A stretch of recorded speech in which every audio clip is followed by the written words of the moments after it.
You know, everyone is always trying to blame influencers for pumping up books. But I actually think it's the big media companies. Ladies and gentlemen, welcome back to another video with Swagahas. And in this one, we are back. We are back. We are so back. Okay, we're not really back.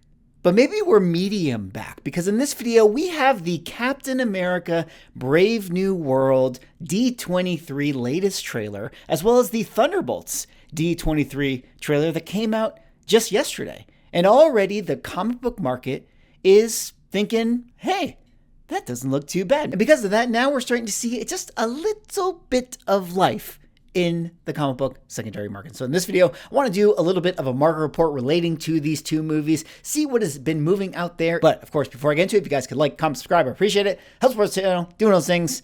But let us get into this video here today. Now there you see the image poster thingy thing that came out in relation to the D23 trailer. I'm not going to go over the trailer. We're not going to do a watch along here.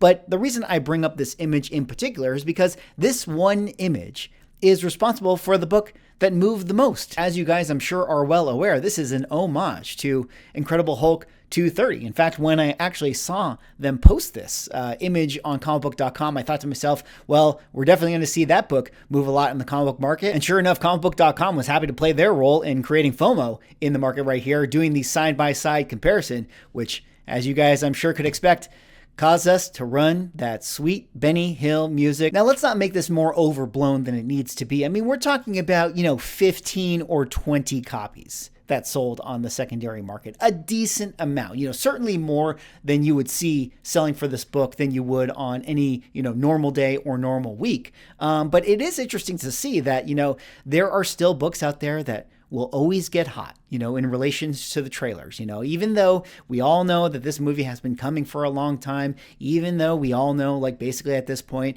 that it's going to be, the Serpent Society and it's going to be the Leader and all these books that are probably bigger keys in relation to what you're going to see on screen. There's still always going to be that book. But either way, this has always been a very cool one. And it's good to see that this book is getting its 15 minutes of fame. You know what I mean? Like selling at this $50 price point, which, to me, in my opinion, I think that this is one that you can definitely get for a lot cheaper, especially if you go into those back bins at the LCS. I mean, this is definitely one that is pretty common. And, every time I'm flipping through the back issues, I usually come across this one. So crazy to see that. And, all it is just the movie poster being recreated that causes people to want to spend, $50 on what is seemingly, I don't know, like a $5 to $10 book. It's pretty crazy to see that. And what's more interesting to me about that is, people trying to really capitalize. I mean, why wouldn't you? The trailer was actually pretty good. I actually thought it was pretty cool. Both of the trailers actually did a pretty decent job. And,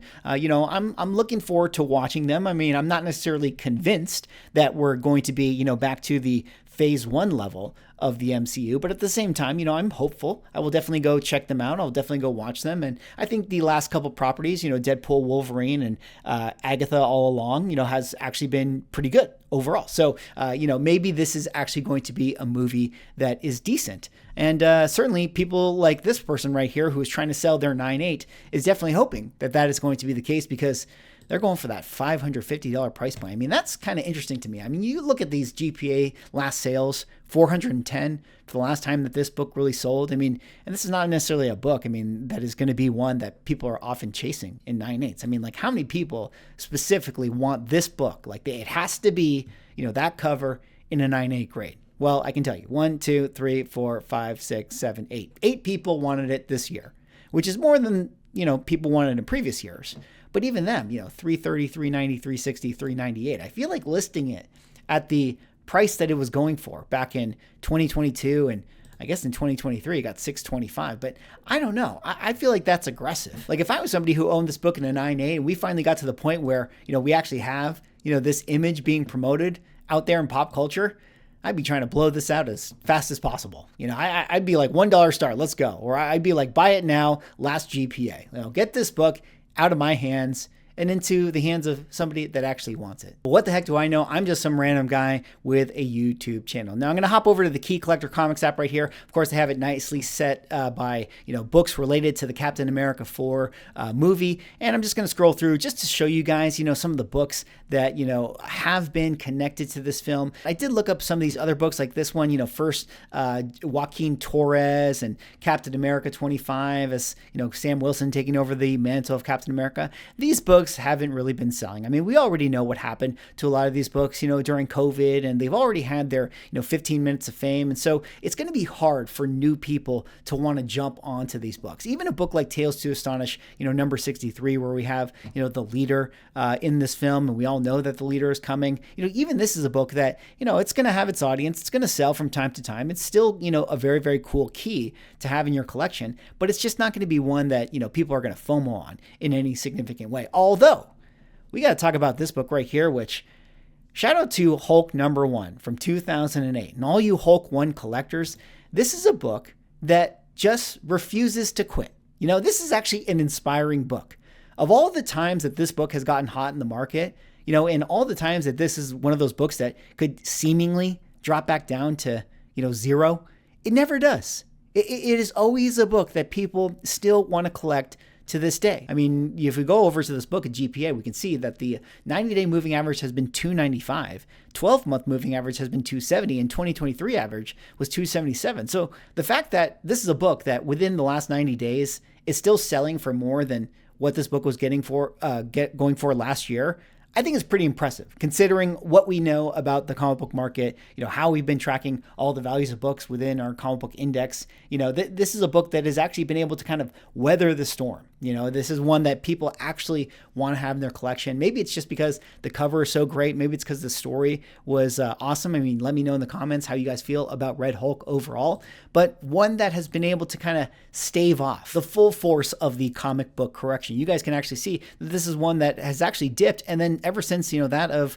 around late 2023, it's actually been on the upswing for this entire calendar year. So not really too often that you can actually say that for a lot of books within this current comic book market. Now, of course, we have to talk about the Thunderbolts, another trailer that came out for the D23. And, we know this book by now, Incredible Hulk 449. I mean, I can't imagine that there is anyone out there that at this point now is finally like, you know what? It took 15 teases, 18 leaks, 59 rumors, and 4 trailers for me to actually finally decide that now is the time that I need to FOMO into the Incredible Hulk 449, first appearance of the Thunderbolts book. I mean, I feel like at this point, you've already sort of made up your mind about how you feel about this team and how you feel about that book. But, it still is moving along, still trucking a little bit. Here, I'm going to scroll through the Key Collector app and show you guys, of course, all the individual first appearances and books that relate to the Thunderbolts movie. But it is still Incredible Hulk 449 that is, if we're going to say moving the most ever since that trailer drop, which we're talking about, maybe 6-7 sales or so, which is still more than you would get on a normal day. That's still the book that is moving the most, even compared to that of, say, Inhumans 5, first appearance of Yelena, or Iron Man 219, first appearance of Ghost, or Avengers 196, first Taskmaster, or Cap 354, first U.S. agent. Books like this, maybe you have 1 or 2 sales, but no one is really chasing these individual first appearances like they were back in 2021. I mean, it's going to be hard for these books to ever see that kind of value once again, especially when you really look at the numbers here. I mean, here I have the charts for Incredible Hulk 449. I mean, look at the 90-day moving average for this, 245. Which is less than what it was going for last year at 348. But how crazy is this? We actually got a $2,000 sale in 2022, 2160. Like, is this a real number? Let's hop over here. Where did this actually come from? Who actually sold this? This was on Heritage Auctions. Someone actually paid $2,100 for this. I mean, what was this? I mean, the number before that was 700. The number after that was 600. I mean, was this just 2 people that were like shill bidding up, that certain sale right there? I mean, that is crazy to me that someone actually paid that. I mean, even 2021, this was an $1,100 book, which in a lot of ways is still a crazy price to pay for this book, considering the low of this year was $149. But hey, people are still looking to pick this one up. We have a 9.6 at $115, a 9.4 at $100 right here. Raw Comics going at 72. Hasn't been a 9.8 sale since the trailer. But either way, interesting to still see these books move a little bit, after we got these trailers. And cool to watch these trailers come out and, inspire a little bit of hope out there in, comic book movie land and, a little bit in comic book collecting land as well. Anyways, that's all for this video. Me doing a little bit of a market report coming off of the heels of these D23 trailers. What did you guys think about these two movie trailers overall? How do you guys feel about the comic books moving out there? Do you think any of these comics will ever be able to touch their 2021 prices ever again? Are there any people out there that want the first appearance of Taskmaster or Ghost these days? And how do we feel about Captain America 230? I mean, is it really that important to get a book that relates to a poster, in your collection now? Do we think that that book is going to be able to hold up its $50 price point in the future? Let me know what you guys think. Anyways, that's all for this video. Like, comment, subscribe. See you on the next one.